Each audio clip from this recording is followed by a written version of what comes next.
Hi, grade 5. Today's lesson is called Homographs. This is on page 57 in your Reading Writing Workshop textbook.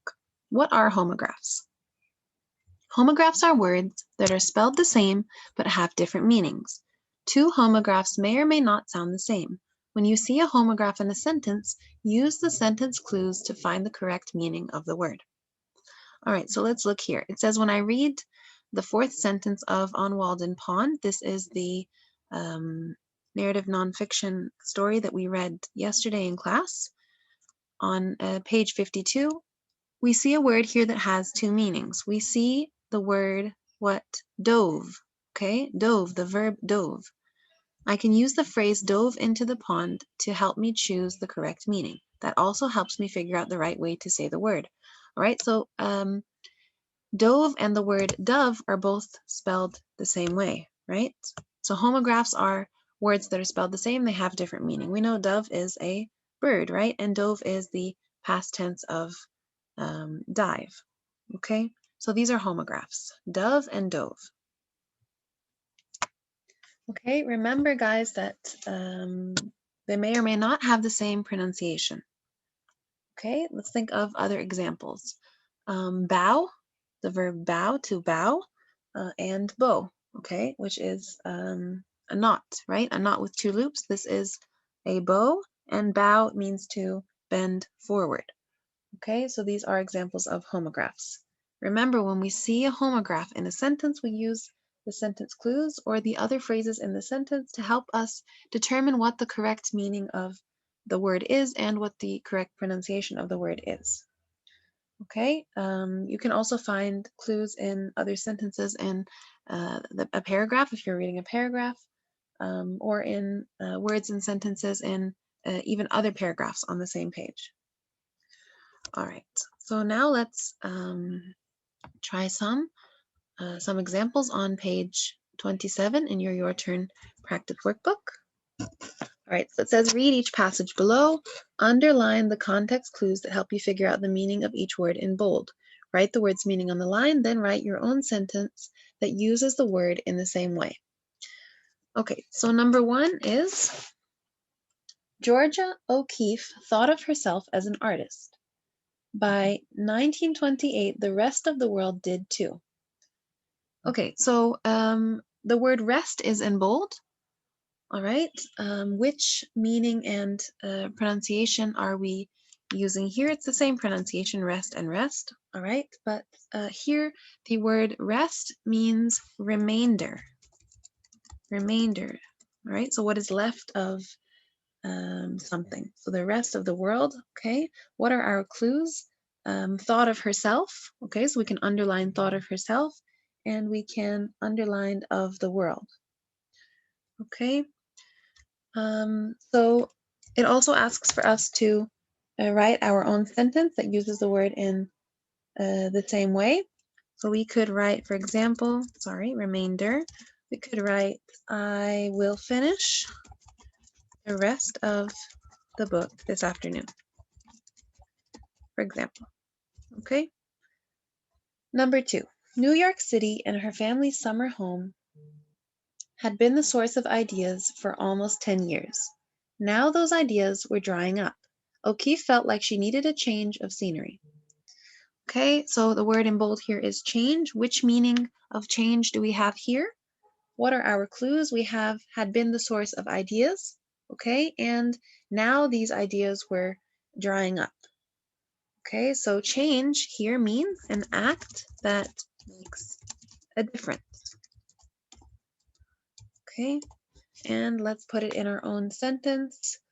The teacher made a change to our schedule, for example. Okay. Next, she had visited New Mexico in 1917 with her sister. The wide open space had thrilled her. Okay, what meaning is correct here for space?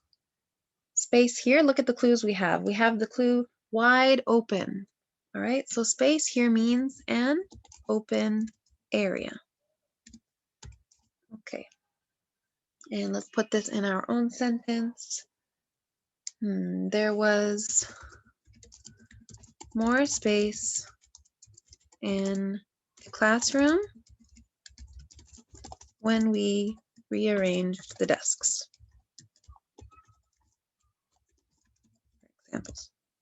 For example, okay? All right, next she spent hours just watching the sky change. The clear light made her feel as if she could see for the first time. All right, light here. What does the word light here mean? Okay, not something that is the opposite of heavy, right? So this meaning is the shining of the sun. Okay, what are our clues? We have here watching the sky change. So the sky, right? We know the light in the sky. It also says as if she could see for the first time. So this is, these are our clues. The word light here means the shining of the sun. All right, let's put it in a sentence. The light in winter reflected off the snow. Okay, and number 5, it was the start of a pattern she would keep for almost 20 years. Each spring, she traveled to New Mexico to paint. What does the word spring here mean?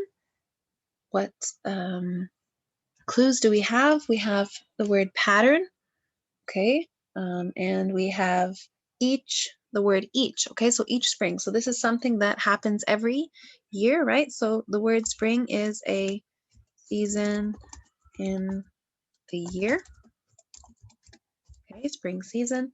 And an example of a sentence, I will plant my garden in the spring. Okay. All right. So that's it for homographs. If you have any questions, let me know. We will look at some more examples together in class. Okay. Now let's move on to some grammar. So open your language arts practice workbook and your notebook. Okay. Today's lesson is in Unit 2, Nouns as well. Okay, checking the page for you guys.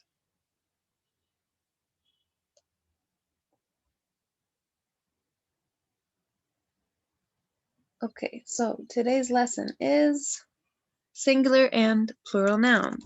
So this is, of course, revision for you guys. You know what these are. All right, so what is the difference between them? We know that a singular noun, you can write this in your notebook. A singular noun names one person, place, thing, or idea. And a plural noun names more than one person, place, thing, or idea. Okay, so some examples. We have one example of a singular noun, student, okay, and students, right? We have, we have keys. For some reason it capitalizes the first letter. Keys, window, windows. Okay, so this is very simple for you guys. All right, but keep in mind that not all of these are regular. Okay, most of the plural nouns that we're going to be looking at, most plural nouns are formed by adding what? By adding s or es. Okay, so like here, student, students, window, windows, wish, wishes, for example. Okay, so most of them are formed by adding s or es. Okay. All right, there is a chart on page 90 in your language arts textbook that has a chart. Okay, it says singular nouns that end in S, okay, double S, X, CH, or SH. So there are rules, okay? For these, we add ES. Okay, an example of this is peach. We add ES, so the plural is peaches. Nouns that are ending in a vowel and a Y, we add S only, like valley becomes valleys. Nouns ending in a consonant and a Y, we change the Y to I and we add ES, like party becomes parties, baby becomes babies, okay? So now let's do some examples together.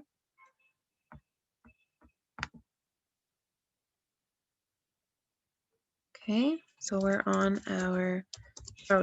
language arts. How about let's do the practice? All right, language arts practice workbook, page 19. Okay, so we're supposed to circle singular or plural to identify the form of the noun that is underlined.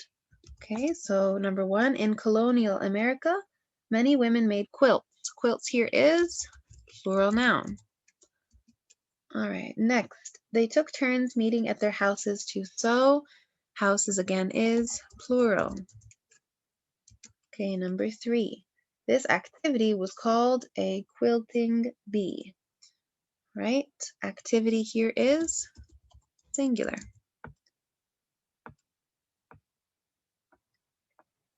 Number 4, everyone worked together on one quilt that was stretched on a quilting frame. Frame here is singular, one frame.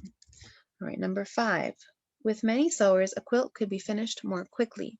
Sewers here has an S. This is a plural noun. Number 6, quilters created many quilt patterns. Quilters is plural. One design had rows of ships. Design is singular. Number 8, another design looked like a flower. This is also singular, one flower. The stitches on the quilts were very small. This is plural. Stitches is the plural form of stitch. Quilts were used as covers for beds and the backs of chairs. This is again plural. All right, now at the bottom, you should fill in each blank with the correct plural form of the singular noun in parentheses. Quilting bees were also time for for party. We're going to change this to plural, parties. Okay, so we add IES, remove the Y and add IES. Okay, do we know why we did this? Why did we add IES? Because when we have nouns that end in a consonant and Y, we change the Y to I and then we add ES to it. Okay, next, number 12, in the evening, family would come to the house. The plural form of family is, same thing, we will remove the Y and add I and ES. Neighbor, right, plural form of neighbor is neighbors. Sorry, neighbors. Okay, neighbors lived far apart in those days. Number 14, they enjoyed sharing. Meal is going to become meals, right? Just add an S. And number 15, today people take class. We're going to change to plural, classes, add ES, okay, because we have a double S, we said we add ES after, okay, to learn how to make a quilt. Okay, I hope this is clear for you guys and not too small. All right, so that's it for today's lesson. Okay, check Smart Schools for a worksheet that will be uploaded, your homework for today. And I will see you guys tomorrow. Tomorrow we are going to start reading our big story, Camping with the President, narrative nonfiction. Okay, take care, guys. Bye.